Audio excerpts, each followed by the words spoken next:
Okay guys, how's it going? I just wanted to film a quick Ask Me Anything video. Hopefully you guys can hear me okay with this mic.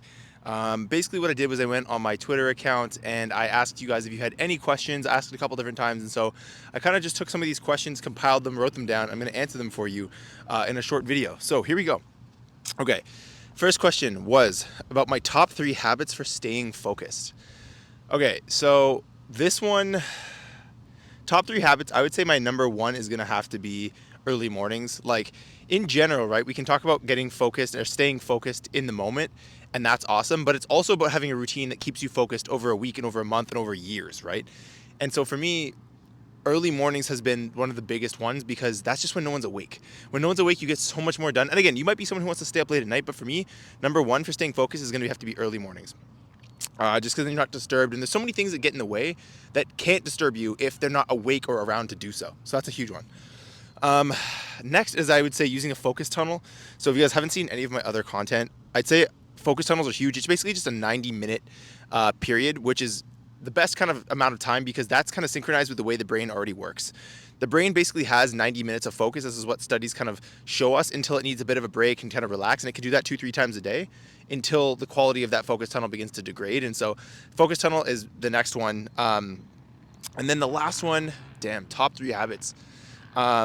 I would say the third one for staying focused is reviewing my goals regularly. So anyone who knows me personally knows I use a software called Asana where I get to look at all my goals. It's kind of an executive level sort of software that can be a bit tricky to use at first, but once you get the hang of it, it's super helpful.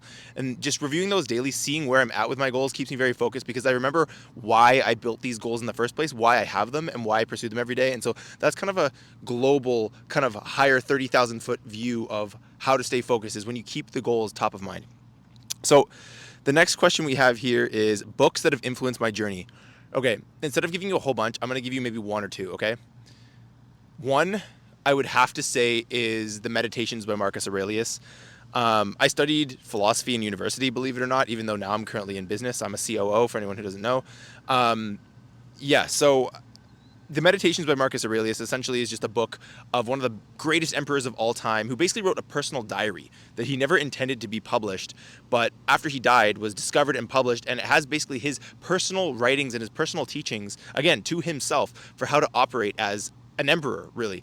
And it ends up being this great stoic kind of piece of literature that can help anybody in their journey, just especially if you have like emotional up and downs, if you're an entrepreneur, if you're a business person, if you're someone who's chasing big goals, right? You don't always succeed. Sometimes there's failures. And so in order to keep going when you're feeling low, a book like The Meditation can really get you through. That's impacted my journey a whole lot. But then number 2, a really practical book, I would say is Atomic Habits by James Clear. Obviously, that's a great book. If I'm someone who's obsessed with productivity, obsessed with habits. If you haven't read that book, I'd highly recommend it. But honestly, and some people might hate that I'm saying this, you could just chat GPT a solid rundown of the way the book operates, what it teaches, and I think that's honestly probably sufficient because a lot of the stuff in that book is basically just emphasizing stories that make the point. But honestly, if you get the technical pieces of it, you don't necessarily need to hear all the stories. If you just kind of want to, from the outset, just agree with what's said, you don't need proof, you don't need examples, then that's a really good way to get started. It's just chat GPT, though. You could probably chat GPT Atomic Habits, but definitely not the first one. You couldn't do that with Marcus Aurelius' Meditations. Highly recommend you read that. Next question was my favorite food. Okay, so generally speaking, I'm on a Paul Saladino ancestral type of diet that has a lot of fruits. It has a lot of meat, especially organ meats in it. But if I just kind of wanted to eat anything, and health wasn't a big factor, I would say sushi is my number 1. Japanese food in general is my number 1. Although, of course, sushi is like, compared to most things, is actually quite good for you. Because I also have white rice in my diet. But I would say, like, other than that, I have a big sweet tooth. I'm going to be totally honest. I have a big sweet tooth and I love baked goods. So like specifically like Asian bakeries, like coconut cocktail buns are like one of my favorite things. I like cakes a lot. I'm honestly just a fat kid at heart, to be completely straight with you. Okay, next is how do I manage my time effectively with all of my responsibilities?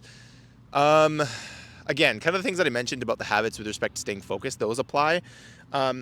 I would also say, like, I have a calendar. Like, this sounds super basic, but I have a calendar. I have a schedule where I know when I'm seeing the important people in my life.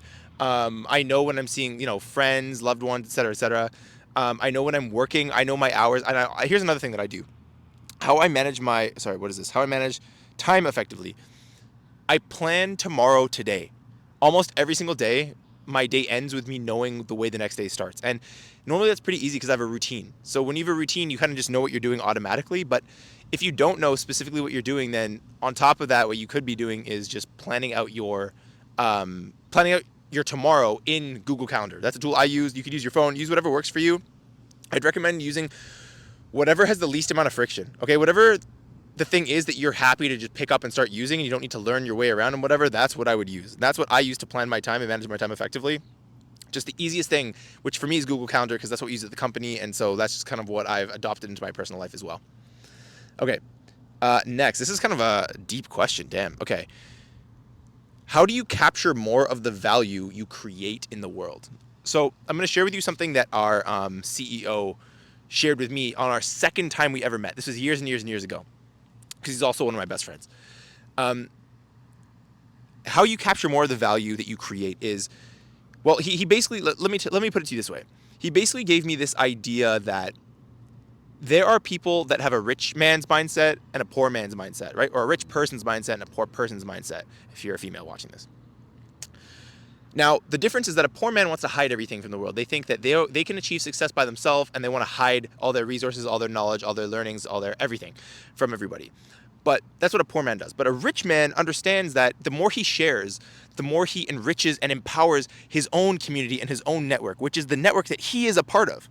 So by sharing his information, he's actually able to magnify and multiply the value that's in his head by sharing it with other people. And then when that's done, you have a more effective, helpful, useful, resourceful network yourself, right? So how do you capture more of the value you create? Well, think about it in those terms, right? You're creating this value by sharing with other people things that you've learned, things that might take them a long time to learn, right? It might be because of your specific circumstances that you came across these learnings and these teachings or these lessons, right? And by sharing that with people, you're creating value. But because these people are in your network, right, that you're sharing with, you are now able to capture more of the value you create. So that's the best answer I can give to that. And again, that's not something I came up with. That's something that I'm so thankful that, again, our CEO shared with us, or shared with me specifically years ago. And it's something that's stuck with me. So that's what I'd recommend. Two more questions here that I'm going to go through. I got a lot of them, so I'm trying to get through these as quickly as possible. I don't want this video to go too long. But I will do a part 2. And if you guys are interested, by the way, in case I forget to mention this after, please comment down in the comments if you have any other questions that any of this has sparked for you, or if you just have anything that you want to ask me personally, professionally, anything. I'm happy to answer any of these. I really enjoy these videos. Next was from a student. So second last question was, how would I prepare for exams if I was still in school today? Again, this might not be that interesting. It might not be that surprising to you, but I would do the same thing that I mentioned earlier in this video. Okay? Have early mornings or late nights if that's what you need. Use the focus tunnels and plan tomorrow today. Know when you're doing the work. Say specifically in your calendar when you're doing what, because that's the way you can actually stay accountable, right? You can actually stay accountable to things if you specifically know, here's what I'm looking to do at this time. It's very hard for your subconscious to wiggle out of that, because if you're able to make a justification for why you should take another rest day or have another cheat day or just not get to the work, just procrastination in general, right? If you can make more time, if you can make arguments for that in your mind, then you're more likely to side with those arguments and not get the thing done. You know, in some of my newsletters and on my website, I talk about sometimes this idea of the snake in your psyche. It's this idea of, we all know this feeling, right? When we wake up in the morning and our bed is warm and outside of our bed is cold and the alarm goes off and we just don't want this thing to keep ringing, and then we start thinking to ourselves, maybe I'll just turn it off and I'll sleep in today. And, there's a million justifications that start coming, right? And I say with air quotes, justifications. And really, that's not you. That's not the real deep you that wants to stay in bed and just do nothing and just lay idle. That's the snake. That's this character inside of you that has the exact same voice as you, sounds just like you, and tries to convince you out of doing the things that the deep, real, sincere you wants for yourself. Okay, so by planning tomorrow today, that's one thing that I mentioned earlier, right? By being very clear, by writing down exactly what it is you're looking to do. So for example, I will study chemistry for 90 minutes at this time in this place. That's what I would do if I was going to study. Honestly, I would be super, super clear with what I needed to achieve and when I needed to achieve it and what success looked like. That's another thing, is having success criteria for tasks is very important. Now, applying that to studies is kind of like, again, okay, success might be a certain amount of time for you. It might be very simple. Success for you might be, I want to study 90 minutes a day, every day for the next month. Because if you have that input, right, you're putting all that time into these ventures. It could be study, it could be business, it could be anything. It could be learning an instrument, a language, whatever it is. So much of it comes down to input. You can't always control what you get out of it. You can't always control the output. However, what you can do is control what you put in. And so with studying specifically, right, you can't control what questions are asked on the test, for example, right? You can't control that. But what you can do is you can put so much input into your brain that you cover so much potential ground that it doesn't matter what questions are asked. You're so well prepared. And that happens by mass input, honestly. That happens with a ton of input. And so what I would do is I would structure my day, structure my time, structure my strategy around getting that input. And how can I make sure that happens is by, again, planning tomorrow today and not giving my, the snake in my psyche the wiggle room to justify me out of studying one day, by making it very clear, here's what I'm doing, here's when I'm doing it, here's how I'm doing it, here's how long I'm doing it, et cetera, et cetera. So really just don't give your subconscious, or whatever you want to call it, the snake in your psyche, the opportunity to kind of get you out of it, because what you need specifically for exams is mass input, and that's just kind of the truth of it, right? You can try and hack it, and you can try and guess the couple questions that are going to be on there, or on the test, but if you're wrong, then you're screwed. So honestly, what I would do is make sure that I have that time set aside, and I would just optimize for input, which is the truth, by the way, with basically everything. Fitness, fitness is one of those things. It's also like if you're scared about being rejected, and that could be anything. That could be talking to a girl you like or a guy you like. That could be going to a bank, asking for a loan to start your business. So many of these things, the more you do it, the reps that you put in, that's where the muscle, so to speak, is built. That's where you build it. Okay? So yeah, that's what I would do. Hopefully you got some value from that. That's what I would do for exams. I would just not give myself any wiggle room out and understand the hard truth that it's about input. Okay. And then the last question, actually, this is an interesting one, is my thoughts on girlfriends or girls while grinding on your business, side hustle, or dreams. So obviously this is more speaking to the guys. However, I do think obviously it can apply to girls. If it's just about, I think I'll change the question to basically say, talking about dating in general, what place does it have when your main sort of goal is to achieve a certain thing? You might be a young person and you're trying to set your dreams up for success. And you have a long runway ahead of you, and you're thinking maybe I can just put dating and whatever to later. I'll share with you briefly kind of what my thoughts are on this, because I've shared this in other videos, but I'll say quickly. I think that in general, if you find the right person, it can be extremely motivating.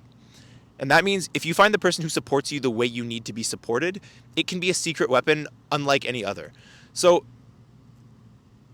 you need to understand also that someone saying, if you know the way you need to be supported, so you need someone to be understanding, when you're off grinding, working on your business or whatever it is, if you need that, then what support looks like for you is someone who's not going to make you feel guilty for doing that. That's real support. It's not just someone who says, I support you, and then complains about the fact that you're always working, right?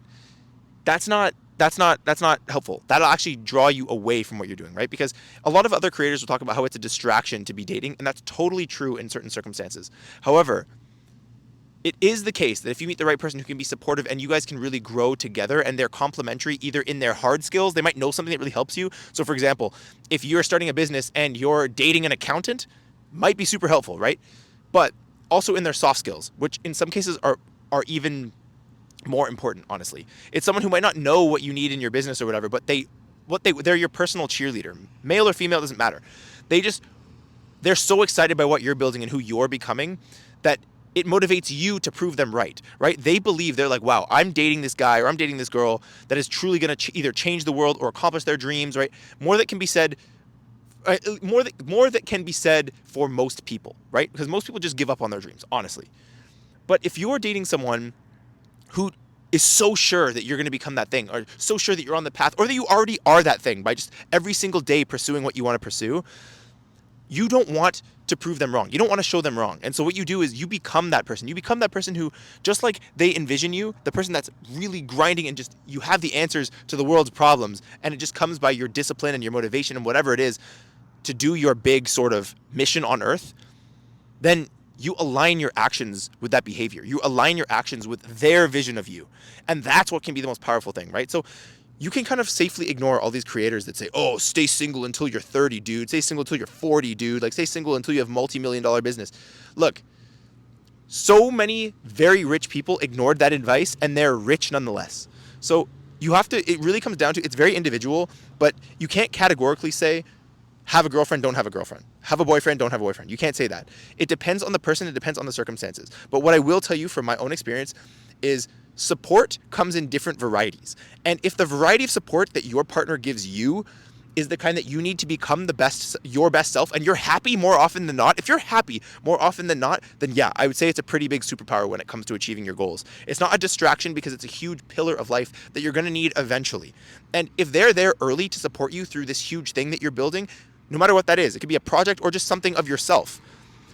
The beauty of having them see you accomplish that mission, and the beauty of them having the continuity of who you were to all the way to who you became, is worth the risk. So guys, that's where I will leave it. Hopefully that was helpful. Again, if you guys have any questions, let me know down below. I love speaking with you guys. I love hearing you guys' questions. Thank you so much for watching. My name is Spencer with Must Become. Always remember that your potential is your obligation, and so what you can become, you must become. Talk to you guys soon.